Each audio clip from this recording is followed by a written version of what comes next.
नमस्कार दोस्तों। 2021 से 1970 के दशक अर्थात बचपन की तरफ जो 50 से 55 को पार कर गए या उनके करीब हैं, उनको खास एहसास होगा।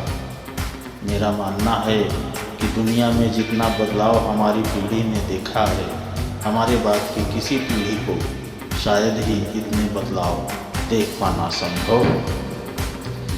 हम वो आखिरी पीढ़ी हैं जिसने बैलगाड़ी से लेकर सुपरसोनिक जेट देखे हैं, बैरंग खत से लेकर लाइव चैटिंग तक देखा है और वर्चुअल मीटिंग जैसी असंभव लगने वाली बहुत सी बातों को संभव होते हुए देखा है। हम वो पीढ़ी हैं जिन्होंने कई बार मिट्टी के घरों में बैठकर परियों और राजाओं की कहानियाँ सुनी है, ज़मीन पर बैठकर खाना खाया है, प्लेट में डाल कर चाय पी। हम वो लोग हैं जिन्होंने बचपन में मोहल्ले के मैदानों में अपने दोस्तों के साथ परंपरागत खेल गिल्ली डंडा, छुपा छुपी, खो खो, कबड्डी, कंचे जैसे खेल खेले हैं। हम आखिरी पीढ़ी के वो लोग हैं जिन्होंने चांदनी रात में डिबरी, लालटेन या बल्ब की पीली रोशनी में मोह किया है और दिन के उजाले में चादर के अंदर छिपा कर नावल पढ़े हैं। हम वही पीढ़ी हैं जिन्होंने अपनों के लिए अपने जज्बात खतों में आदान प्रदान किए हैं और उन खतों के पहुंचने और जवाब के वापस आने में महीनों तक इंतज़ार किए हैं। हम उसी आखिरी पीढ़ी के लोग हैं जिन्होंने कूलर, एसी या हीटर के बिना ही बचपन गुजारा है और बिजली के बिना भी गुजारा किया। हम वो आखिरी पीढ़ी के लोग हैं जिन्होंने स्याही वाली दावत या पेन से कापी किताबें, कपड़े और हाथ काले नीले किए हैं, तख्ती पर सेठे की कलम से लिखा है और तख्ती धोई है।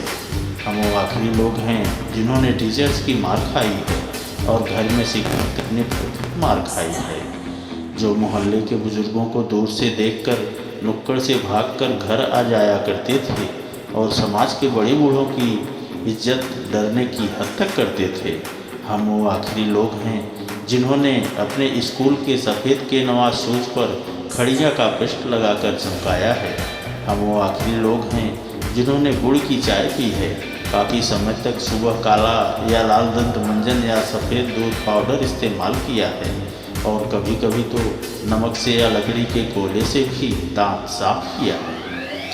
हम निश्चित ही वो लोग हैं जिन्होंने चांदनी रातों में रेडियो पर BBC की खबरें, विविध भारती, ऑल इंडिया रेडियो, वीणा का गीतमाला और हवा महल जैसे प्रोग्राम पूरी शिद्दत से सुने हैं। जब हम सब शाम होते ही छत पर पानी का छिड़काव किया करते थे, उसके बाद सफ़ेद चादरें बिछाकर सोते थे। एक स्टैंड वाला पंखा सबको हवा के लिए हुआ करता था। सुबह सूरज निकलने के बाद भी ढीठ बने सोते रहते थे। वो सब दौर बीत गया।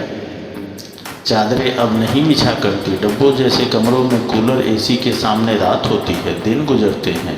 जिन्होंने वो खूबसूरत रिश्ते और उनकी मिठास बांटने वाले लोग देखे हैं जो लगातार चले गए। अब तो लोग जितना पढ़ लिख रहे हैं उतना ही खुदगर्जी, बेमरूती, अनिश्चितता, अकेलेपन और निराशा में खोते जा रहे हैं। हम वो खुशनसीब लोग हैं जिन्होंने रिश्तों की मिठास महसूस की है और हम इस दुनिया के वो लोग भी हैं जिन्होंने एक ऐसा विश्वसनीय सा लगने वाला नज़ारा देखा है।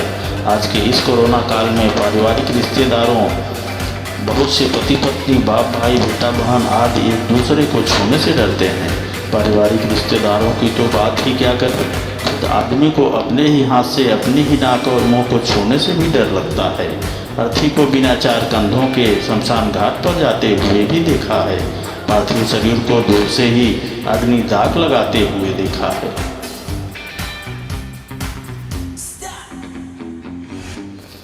हम एकमात्र वह पीढ़ी हैं जिसने अपने माँ बाप की बात भी मानी है और बच्चों की भी मान रहे हैं। शादी में खाने में वो आनंद नहीं जो पंगत में आता था, जैसे सब्जी देने वाले को गाइड करना, हिला कर दे या तरी दे, उंगलियों के इशारे से 2 लड्डू और गुलाब जामुन, काजू कतली लेना, पूड़ी छाँट के और गरम लेना, पीछे वाली पंगत में झाँक के देखना क्या क्या आ गया है, अपने इधर क्या बाकी है और जो बाकी है उसके लिए आवाज़ की गोली रखवाना, रायते वाले को दूर से आता देखकर फटाफट रायते का दोना पीना, पहले वाली पंगत कितनी देर में उठेगी उसके हिसाब से बैठने की पोजीशन बनाना और आखिर में पानी वाले को खोजना।